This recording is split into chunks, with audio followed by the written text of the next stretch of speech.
Hello, I'm Luene Corwin. I was Dean of Academic Affairs at Manchester Community College from 1986 to 1995. This video is actually being shot at Palomar College in California, and I want to thank the television department at Palomar College, particularly Bill Wisniewski, and my good friend Rich Talmo, who is the executive director of the foundation. He's asking me the questions today. So when were you at Manchester Community College? Well, I came there in 1986. My background began way back in California, where I am now. And I went to Whittier College, where I got my baccalaureate degree, following my parents, who had also been there. But then my husband decided that we should move to Boston so he could go to school. So we went there, and that's where I earned my master's degree. And did a little work in at a school for practical nursing where I was responsible for the food service management. From there we moved to Pennsylvania, where I stayed home for a while, but with my small children. But then I took a job with Williamsport Area Community College teaching food service management. And that's when my love affair with community colleges began and continues to this very day. I taught there for 3 years, but then I really felt that I would like to possibly go into administration.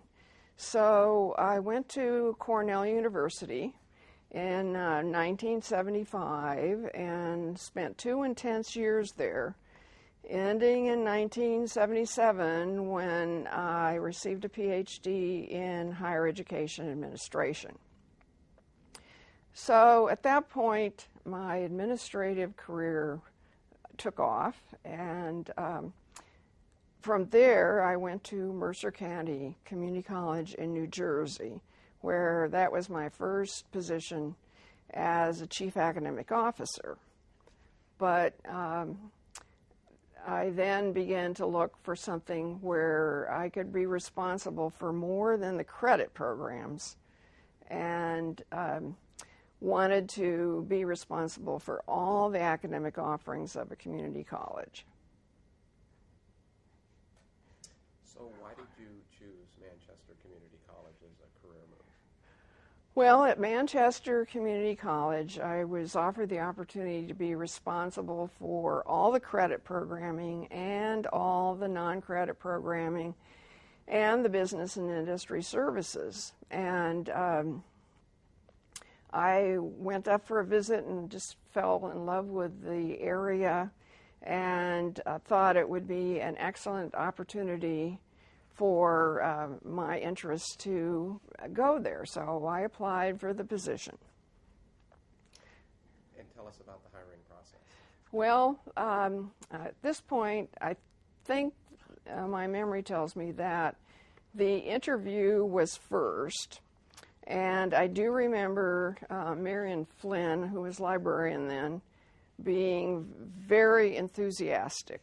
And I had a chance to meet Jack Gannon, who was in charge of community education, and felt we had a good rapport.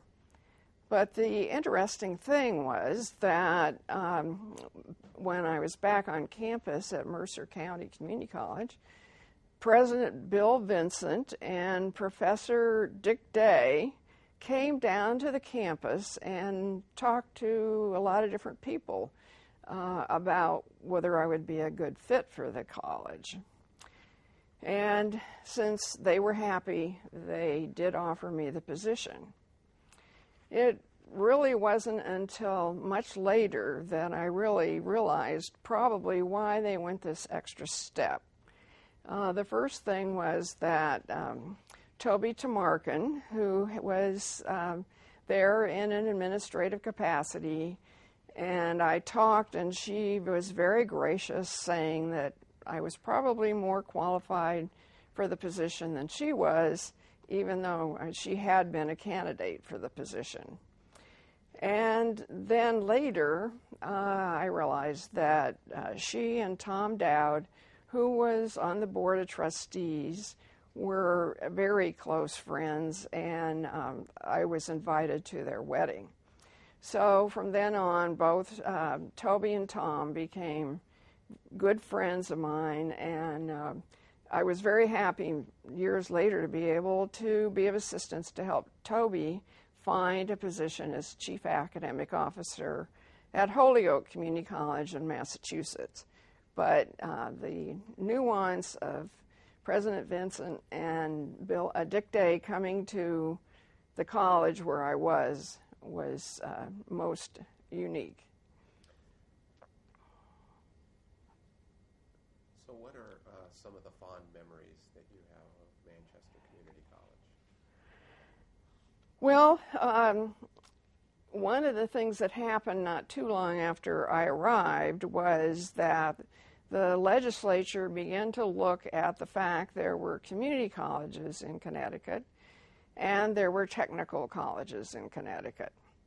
And I was asked to testify before a committee of the legislature about a combined community and technical college. And from my past experience, I thought that would definitely be the best way to go, particularly in providing business and industry services. We were finding that we could go to a business and offer them certain things in continuing education, but then we couldn't offer other things because those had to be offered by the technical colleges. And so I was able to explain at the legislative hearing that it really would be in the best interest of the state to combine the two systems, which they did do. And for a while we had to endure the moniker of Manchester Community Technical College. But it really helped a great deal in the kinds of offerings that we could offer. So I was very happy to be part of that process. One of the things I do remember during that first year was President Vincent had connections with some sort of camp down in southeastern Connecticut, and all the administrative staff and some of the faculty went down there, and we had a strategic planning session where we laid out our vision for the college. And that was, I think, a very significant event. Also, President Vincent ensured that I became part of the Leadership Greater Hartford training, which lasted for a year and was very good. And I became, with his help, on the Chamber of Commerce in Manchester. It was not until after he had left in January of 1988 and after the Supreme Court decision that I became active in the Rotary Club in Manchester, and that has, along with community colleges, continues to be one of my passions. One of the things that I felt I contributed to was the hiring process for faculty, particularly at the college, and introduced the requirement that everyone had to do a sample lesson. And one in particular that I remember very much was I came down for the sample lesson. The candidate had been talking with the committee, and the sample lesson was on teaching French, because we needed someone who could teach French. And Barbara Place was one of the candidates. And I remember I came down, and these other candidates tried to do a sample lesson, and I was just terrible. Of course, I mean, I didn't have to pretend I was a student. I didn't know any French. and they made me feel awful. But Barbara was very kind and helped me through the lesson, and you know the outcome. Barbara got the job. Later on, I put Barbara to the test because I did go as a student down to her class to take some Spanish. So she really helped me with the Spanish, and later on we have traveled together as well. So I've definitely stayed in touch with Barbara. Actually, my international travel experiences got started because Bill Levy, who was teaching psychology, came and suggested that we offer students the opportunity for international travel at a low cost. And I thought that was really great. So we made various trips, starting with Cozumel, Mexico. And in fact, I do remember going with Sebastian Moudry on a Jeep trip around the island, bouncing around with a sack lunch. But then we also went with Bill to other places, and every year he would sponsor a trip that was very low cost for students. One that I remember especially was going to China, and not many students, but we had a lot of faculty and staff on that trip, and it made it especially wonderful because each faculty member had their own interests. So I remember Suzanne Stevens would be sitting there doing sketches and talking about how she much more now understood the work of Chinese artists. And Sandy Jenkins was going into kitchens and getting permission to find out about food service. So that was really an added interest as well.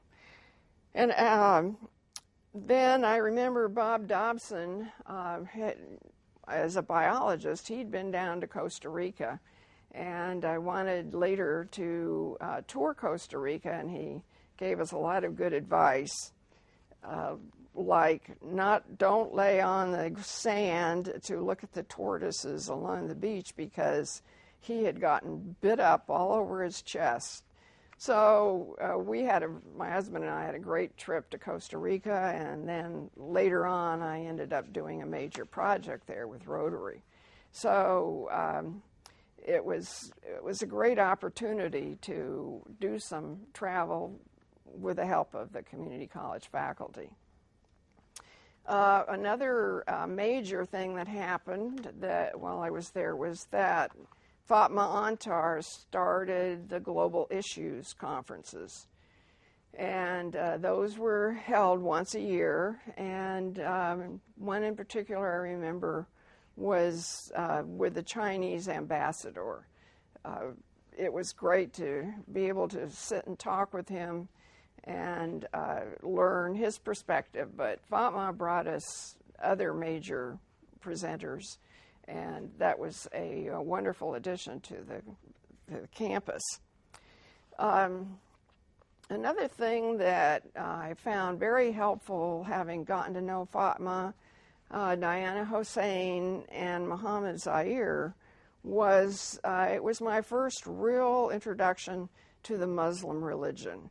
And that contact, that actually being able to talk to people, to see different perspectives, is something that I still keep very much in mind and admire all three of those people. Another really big thing that got started when I was at the college was the Evening of Fine Wines fundraiser. Now, I know this coming April we'll be celebrating the 20th anniversary of that fundraiser.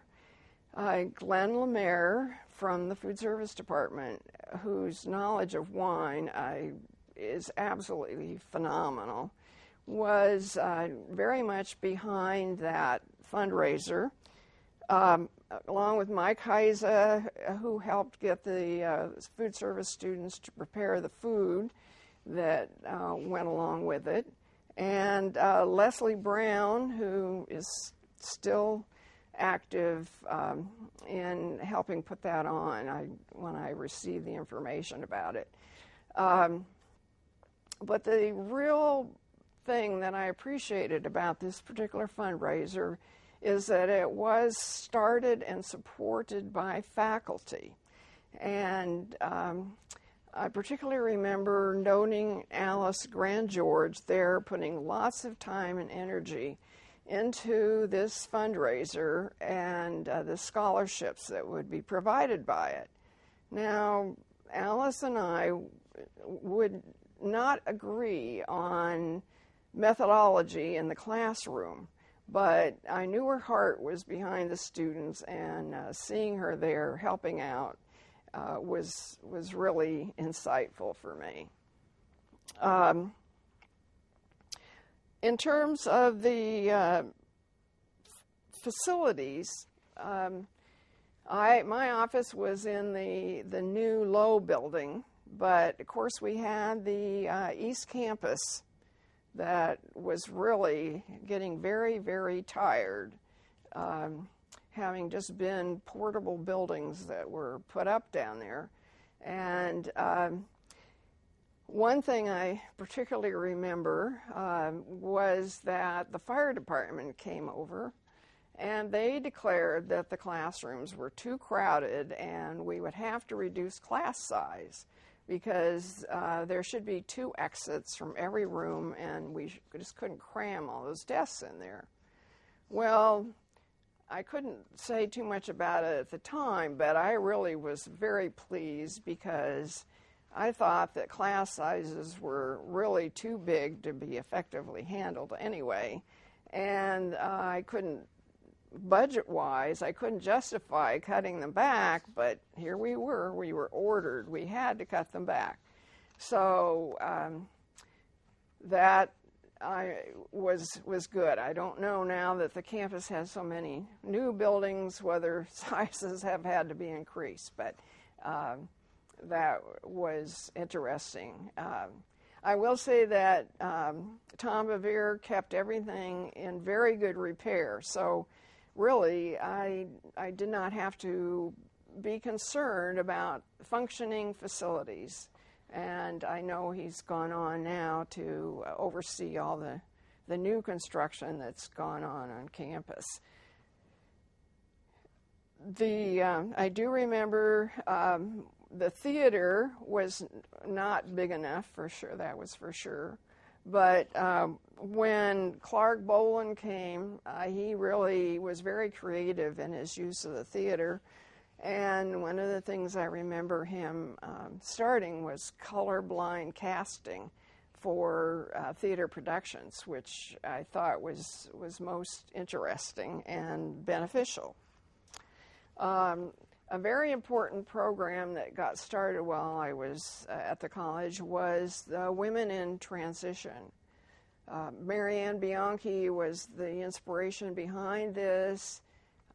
Actually, I still wear a sweatshirt periodically which says Women in Transition, and that went on to become Adults in Transition, and we were able to open one large room, and that became the Women's Center, and Marianne was very much behind that.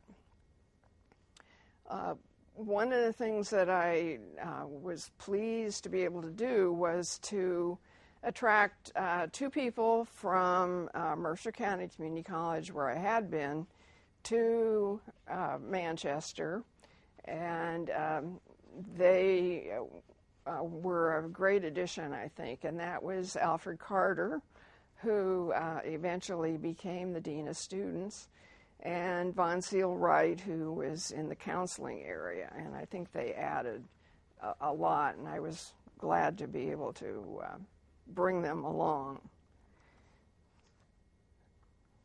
Those are some of my main memories. That's all you got, huh? 9 years. So I heard the celebration of the 20th reunion for their wine festival. You've been involved with the foundation since I've been here over the last 5 years. Do you have a message? Do you have a message to the campus community about the importance of supporting the foundation? Well, my love of community colleges, I could not leave behind when I moved here back to California from where I'd started. And Palomar College was the community college serving where I live. And so I quickly volunteered to be on the foundation board and assist the college in any way that I could. And I can't say enough about how important it is to help the students out. And the foundations of a college have to work diligently to seek funds from the community, because the alumni aspects are not as strong as they are in a four-year institution. So I've been very happy to be able to assist the foundation here, and particularly was happy when I was president of the foundation, the opportunity to help get the bond passed, which helped make the construction possible that's now going on here. Was able to help encourage the foundation board to do whatever we could to help out. So the next question is, then and now, when you were at Manchester College, it had a certain romance. How do you think the college has changed over the years, and what's your perception of Manchester College today as compared to your time there on campus?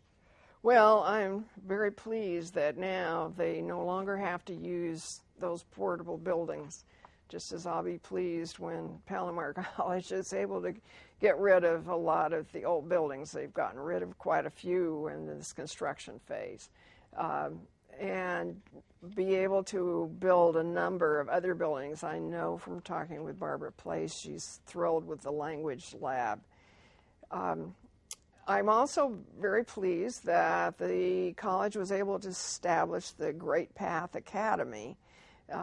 Having a high school program involved at the community college was something I had experienced in Pennsylvania, and was something that I was familiar with from my work with the National Alliance of Community and Technical Colleges, and I think that is a great addition to the college.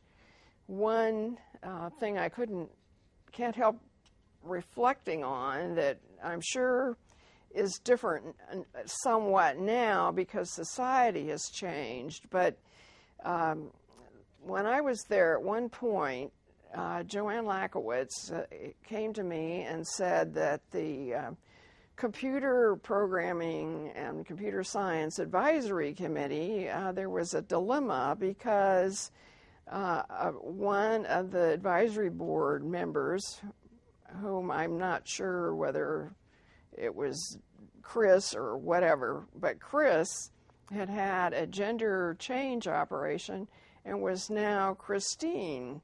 And what should we do? So Joanne and I talked about it, and I said, well, you know, his capacity has not changed. He's still a very knowledgeable person in the area that we need advice on. So, you know, Christine will just come to the meeting. But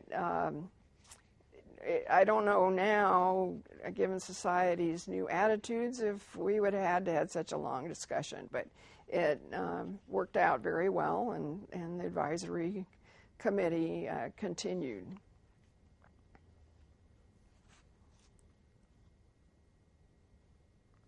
Is there anything that wasn't a part of the questions that you might want to deliver as far as a message? And then the last would be, what would be your advice to new faculty and staff members coming aboard? Well, my advice to new faculty and staff coming aboard is to get acquainted with the community, to really get to know your service area, what makes it tick, what kinds of things are needed for that the service area that you're responsible for, and get to know the universities where your students are transferring. When I was at Manchester, I worked with Carl Ochnio because he was doing placement, and the jobs that students are able to get are very important, not only for them, but to guide your decisions in curriculum and what kind of academic officers there are. I do remember also working with John Sutherland, because we were a historic area, and the silk mill had been a very important component of the area. So I helped John get a small brochure done through the help of Rotary that was a walking tour of the historical area. And we also had many historical pictures of the operations of the silk mill in the student dining room, which was at that time. So I think that combination of various ways of seeing how faculty and staff can become involved in the community beyond just what they're teaching is quite important. And for students, I would advise that they seek out all the services that the colleges offer which might be helpful to them. Of course, they need to go to the foundation and find out what scholarships are available and have been donated by people who really have cared about the college. And then the other counseling, the remedial courses that help them come up to college level work, all those things are important, as well as studying and taking advantage of what your professors have to offer. Now, Manchester College is celebrating an anniversary. That's why they're doing all these videotapes. All these videos. Do you have a happy anniversary message to the institution? Well, I would say that just continue with all the great ways that you're providing educational opportunities to the area, and really look back to many years of providing great service to the community. Do you want to say happy anniversary, happy 50th anniversary, Manchester College? Happy anniversary, Manchester Community College. Happy to celebrate 50 years of service. Let's do that one more time. Happy anniversary, Manchester Community College. Happy 50th.